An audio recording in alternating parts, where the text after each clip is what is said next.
ultimately what this film means to me is that life is sort of living for those moments where you get brief joy and light, and they're very fleeting, but they are sort of the thing that keeps you going.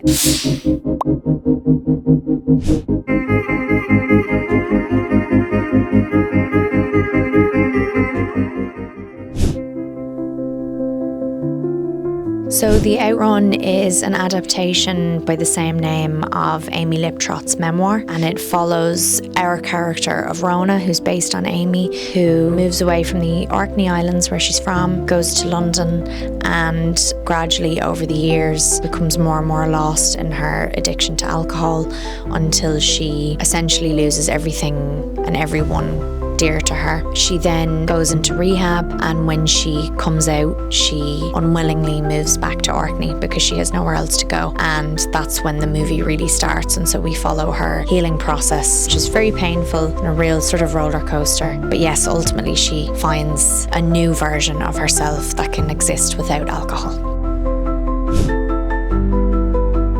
So in terms of her journey, I have people very close to me who have suffered from the same illness. It's been a particular illness that's really shaped me since I was young. In terms of the character, what Rona, Amy and I share is that feeling that a lot of kids have when they grow up in a rural setting where, you know, they get to their teenage years and all they want is to go to the city and to be around life and people who don't know them. She was also always considered an outsider because she grew up on the Orkney Islands, but she never sounded like she was Orcadian. Her parents are English and I was exactly the same. I was born in New York. I grew up in the countryside in Ireland to Dublin parents, and I didn't really fully fit in ever. So I could really identify with that, I think.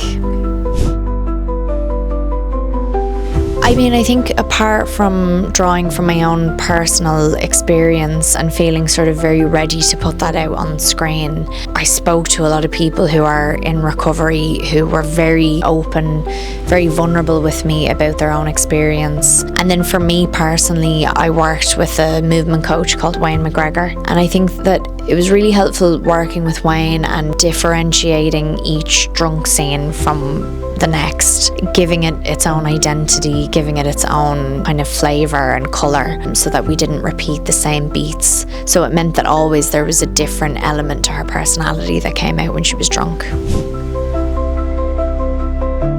It gave me the license to play someone who for a large chunk of the film is quite unlikable and pretty awful to the people around her. And I don't think I'd ever really played anyone who'd pushed that much before. I can't think of any other characters that allowed me to really delve into like the ugliness of someone and their capability to be quite mean and cruel. And that's what I got to explore with this, and that was really freeing for me. I think probably the most challenging and rewarding scene was the lambing scene, because I'd never done anything like that before and it was terrifying. As I was doing it, I was convinced that I was gonna like kill these little baby lambs and I wouldn't bring them into the world properly. But you have to keep going because you're on camera, and I needed to look like I'd been doing it my whole life. And I think that the experience of that meant that I just had a bit more of an insight into Amy's life and her upbringing, you know, because she would do this every single year for her whole life. Recovery is not a straight line. There's every chance that someone will relapse, that you will take a couple steps back and then one step forward, and that's just all a part of it. And it's always going to be a battle, but it's a battle kind of worth fighting. So really, for me, that's what The Outrun is about.